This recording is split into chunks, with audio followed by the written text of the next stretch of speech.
In this quick video, I'll show you how to refund any Steam game in 2025 safely and fast. Open Steam or go to store.steampowered.com and log in.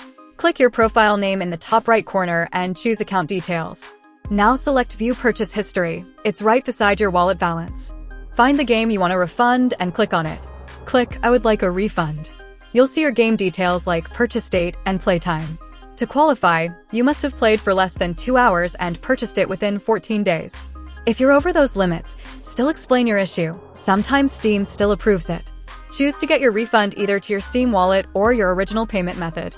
Then, pick a reason like game not as expected or performance issues. Write a short note politely explaining why you want the refund. Click Submit Request. Steam usually processes refunds within a few hours or up to a few days for cards or PayPal. You'll get an email when it's approved. And that's it. You just learned how to refund a game on Steam in 2025. If this helped, leave a like, share it with a friend, and subscribe for more easy PC guides. I never got anyone's help. I had to do it all myself.